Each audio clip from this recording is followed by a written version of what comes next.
Hello guys, how are you all? Hope that you are all doing good. आज से हम MA third same का syllabus start कर रहे हैं। उसमें से सबसे फर्स्ट है the unknown citizen. I hope आपको मिल गया होगा, ये आपके सिलेबस में है, शॉर्ट नोट है और ये 4 नंबर में आता है।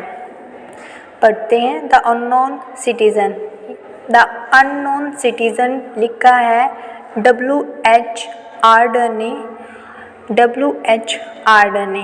अननोन सिटीज़न से ही पता चल रहा है कि वो सिटीज़न जो अननोन है, जो ज़्यादा नोन नहीं है। ठीक है, पढ़ते हैं द अननोन सिटीज़न। आगे लिखा है 2S07M378। ये उसकी जो कबर थी उसके ऊपर ये नंबरिंग थी। ठीक है, this marble monument is erected by the state. Marble monument होता है स्मारक, मार्बल यानी कि जो स्टोन है, ठीक है, जो पत्थर है। ये जो स्मारक है, ये जो कबर जो बनाई गई है, इरेक्टेड होता है बनाई गई, बाय द स्टेट। ठीक है, ये उसकी कबर के बारे में है। बढ़ते हैं। It was found by the bureau of statics to be. यह पाया गया किसके थ्रू? ब्यूरो ऑफ स्टैटिक्स के through. One against whom there was no official complaint, कि जिसके खिलाफ कोई भी ऑफिशियल कंप्लेन नहीं थी। दोबारा पढ़ती हूँ। It was found by the bureau of statics, कि ब्यूरो ऑफ स्टैटिक्स के थ्रू, सांख्यिक ब्यूरो होता है जो, सांख्यिक ब्यूरो होता है जो, उसके थ्रू यह पाया गया। Once against whom there was no official complaint, कि ऐसा व्यक्ति था, जो ये सब राइटर के बारे में, वो ऐसा व्यक्ति था जिसके खिलाफ कोई भी ऑफिशियल होता है सरकारी, कंप्लेन यानी कि शिकायत, अगेंस्ट यानी कि के विरुद्ध, whom यानी कि उसके बारे में कोई भी ऑफिशियल कंप्लेन नहीं थी। And all the reports on his conduct agree. Conduct होता है व्यवहार, एग्री यानी कि ओके। और जितनी भी जो रिपोर्ट थी उसके व्यवहार के बारे में, वो सब क्या थी? ओके थी, एग्री थी। That in the modern sense of an old fashion word, अगर हम मॉडर्न सेंस में कोई ओल्ड फैशन वर्ड के अकॉर्डिंग बताएं तो वो क्या था? He was a saint. Saint होता है संत। अभी तक हमने एक स्टेंजा किया है, मैं अब दोबारा करती हूँ। It was found by the bureau of statics to be. यह ब्यूरो ऑफ स्टैटिक्स के थ्रू पाया गया कि जिसके खिलाफ कोई भी ऑफिशियल कंप्लेन नहीं थी और जो उसका व्यवहार था वो ओके था। और हम अगर मॉडर्न सेंस में कहें तो वो क्या था? एक सेंट था, एक सन था। For in everything he did he served the greater community. उसने अभी तक जो कुछ भी किया, एवरीथिंग यानी कि हर एक चीज़, ही डिड जो भी उसने की, ही सर्व द ग्रेटर कम्युनिटी, वो किसको सेवा दे रहा है? ग्रेटर कम्युनिटी को। ठीक है, except for the war till the day he retired. अगर मतलब कि अब तक की उसकी जितनी भी रिपोर्ट थी, जितनी भी उतनी सेवाएं दी थी अपनी कम्युनिटी में, वो सब ओके थी। सिर्फ उसके छोड़ के कि जब युद्ध चल रहा था अमेरिका के अंदर, तो फिर उसने क्या किया था? उसने कुछ दिनों की रिटायरमेंट ली थी। He work in a factory and now got retired, कि वो एक फैक्ट्री के अंदर वर्क करता था। वर्क होता है काम करना, फैक्ट्री कोई भी हो सकती है। वो एक फैक्ट्री के अंदर काम करता था और नेवर गॉट फायर्ड। फायर्ड होता है निकाल देना, और वो कभी भी निकाला नहीं गया था अपनी फैक्ट्री के मालिक के द्वारा। वॉज फायर्ड होता है निकाल दिया जाना, और क्विट होता है खुद छोड़ देना, रिज़ाइन कर देना। ही सेटिस्फाई हिज एम्प्लॉय, और वो अपने जो एम्प्लॉय थे उनको सेटिस्फाई करता था, उनको संतुष्ट करता था। जैसे हम क्लास में हैं तो हमारे बहुत सारे क्लासमेट्स होते हैं, और ऐसे जब कोई बंदा जॉब करता है तो उसके साथ क्या होता है? एम्प्लॉयज़ होते हैं, एम्प्लॉयर्स जो उसके साथ कोलीग होते हैं, जिसके साथ वो काम करता है। फ्यूजिड मॉडर, फर्ज मॉडर, इसकी अगर मैंने सही करेक्ट प्रोनाउंसिएशन देखी तो वो थी फर्ज Motors. Yet he was not scab और ऑर्डर इन हिज व्यू। ये जो फर्ज मोटर है, ये उसकी जो फैक्ट्री थी उसका नेम है। Yet yet he was not scab, और वो क्या नहीं था, वो स्कैब नहीं था, वो गद्दार नहीं था। स्कैब होता है गद्दार। और ओड इन हिज व्यू, और ना ही वो क्या था, ओड यानी कि उसका जो व्यवहार था वो ओड नहीं था, उसका व्यवहार बहुत अच्छा था। For his union reports that he paid his dues, अगर हम यूनियन रिपोर्ट्स के अकॉर्डिंग देखें तो हमें पता चलता है कि उसने जितनी भी ड्यूज़ थी तो उसने सब क्या कर रखी थी, वो सब पे कर रखी थी। Our report on his union show it was sound यानी कि जो उसकी जो रिपोर्ट थी वो गुड साउंड कर रही थी, वो अच्छी थी। उसने अपने जितने भी बिल्स थे, ड्यूज़ थी, सारी क्लियर करके थी। And our social psychology worker found, और जो हमारे सोशल साइकोलॉजी वर्कर थे, अगर हम उनकी देखें यानी कि सामाजिक मनोविज्ञान के अकॉर्डिंग देखें, उन्होंने पाया that he was popular with his mates and like a drink, कि जो वो जब वो स्कूल में पढ़ता था, जो उसके स्कूल मेट्स थे, तो उनके मेट्स थे जिनके साथ वो रहता था, जिनके साथ वो ज़्यादा टाइम स्पेंड करता था, स्कूल में तो नहीं कहेंगे, मेट्स तो कहीं भी हो सकते हैं, जैसे आप जिनके साथ ज़्यादातर रहते हो, जो आपके वेल नोन वेल विशर्स हैं, तो उनके साथ वो बैठ के क्या करना पसंद करता था, ड्रिंक यानी कि अल्कोहल लेना पसंद करता था। The press are convinced that he brought a paper every day, यहाँ पे पर्सनिफिकेशन का यूज़ हुआ है पोएम के अंदर। प्रेस यानी कि प्रेस तो जनरली हमको कुछ और भी लिख सकता था, न्यूज़पेपर भी लिख सकता था जो राइटर था, कि जैसे कि वो यहाँ पे लाइन ये है कि जब वो न्यूज़पेपर वगैरह पढ़ता था तो उसकी उसकी जो रिएक्शन थी वो क्या थी, नॉर्मल थी। यहाँ पे लाइन है, मैं दोबारा पढ़ती हूँ।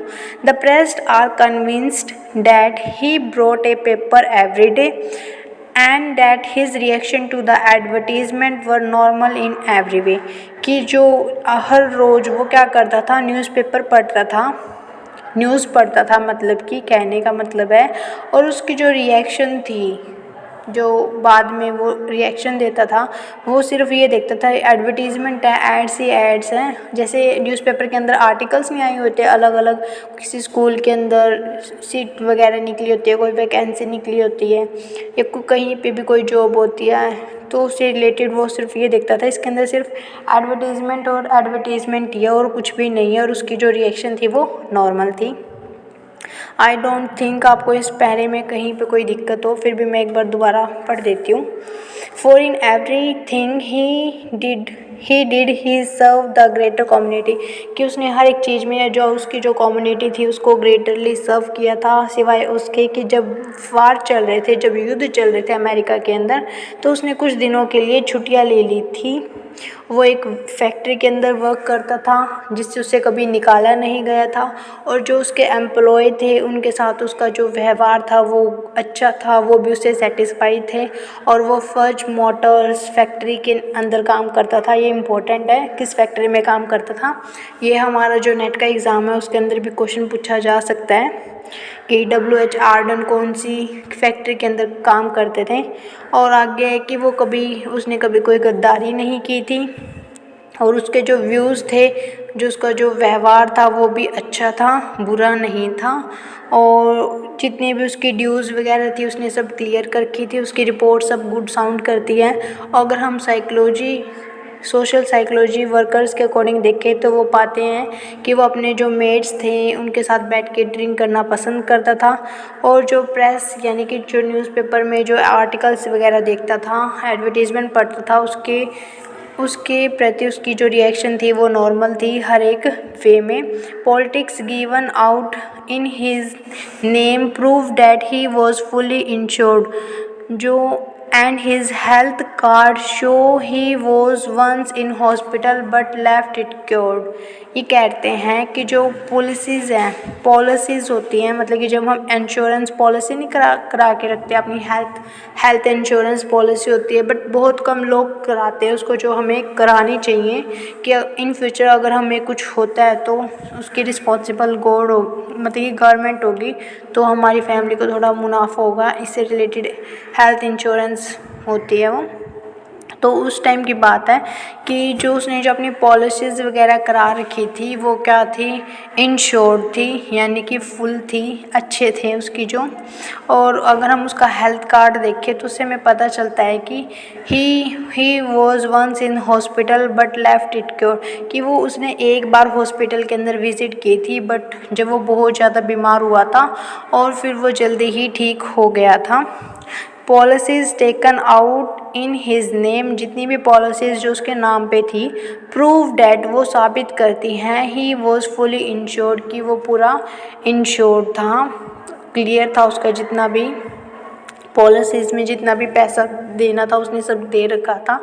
एंड हिज हेल्थ कार्ड, और जो अगर हम उसका हेल्थ कार्ड देखें तो उससे हमें पता चलता है कि उसने आज तक सिर्फ एक ही हॉस्पिटल में विज़िट की थी, एक ही बार हॉस्पिटल में गया था और वो जब बहुत ज़्यादा बीमार हुआ था तब गया था और जल्दी ही ठीक हो गया था। Both producer research and high grade living declared, अगर हम विज्ञापन मुक्त और उच्च ग्रेड के अकॉर्डिंग देखें तो हमें पता चलता है, वो क्या बताते हैं कि he was fully sensible to the advantages of the instalment plan.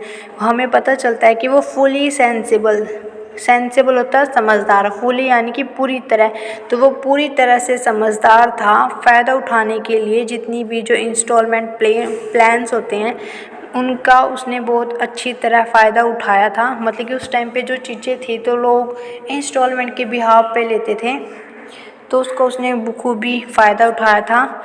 And had everything necessary to the modern man, और उसके पास वो सारी चीज़ें थी जो भी उस टाइम के जो मॉडर्न मैन है उसके पास होनी नेसेसरी होती है, वो उसके पास सब थी। W.H. आर्डन के पास एक ग्रामोफोन जो हम पुरानी मूवीज़ में देखते हैं, ऐसे घुमा घुमा के नंबर स्टाइल करते हैं, एक रेडियो था उसके पास, एक कार थी, एंड ए फ्रिजुडेयर कह रहे हैं यहाँ पे उसको, फ्रिज को Frigidaire. Our researcher into public opinion are content, और हमारे जो रिसर्चर थे पब्लिक में उसका ओपिनियन देखें, उसका व्यवहार देखें तो वो भी क्या था, वो भी उससे सब सहमत थे। कंटेंट होता है सहमत होना। अभी तक हमने पढ़ा कि जो बहुत प्रोड्यूसर थे और जो हाई ग्रेड लिविंग वो डिक्लेयर करते हैं कि वो एक बहुत ही सेंसिबल समझदार इंसान था और उसने जो इंस्टॉलमेंट प्लान था उसका बखूबी फ़ायदा उठाया था, अच्छे से उसने पे की थी।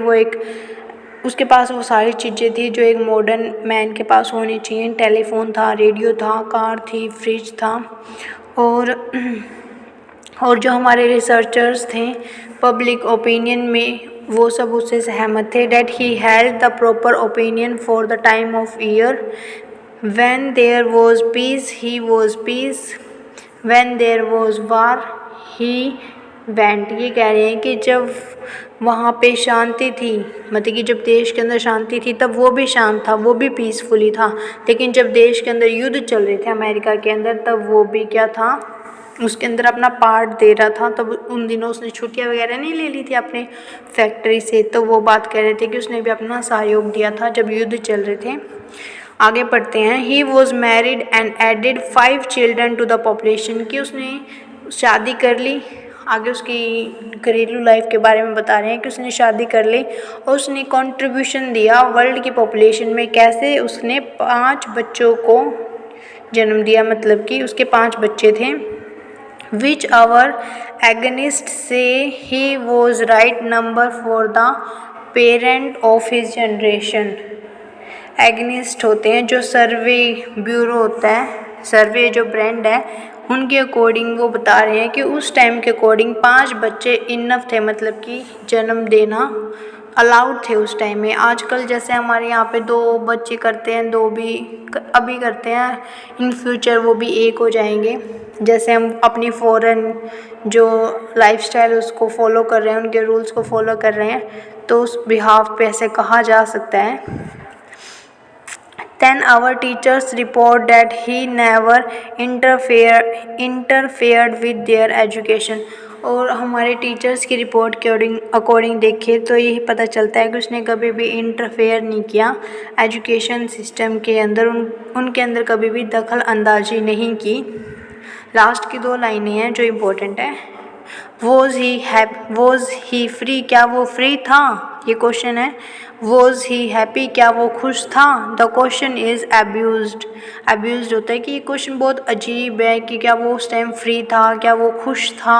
उसने सब कुछ किया जो एक गुड सिटीज़न को करना चाहिए, बट वो फिर भी क्या था, अननोन था। हैड एवरीथिंग बीन रॉन्ग, उसने कभी भी कुछ गलत नहीं किया।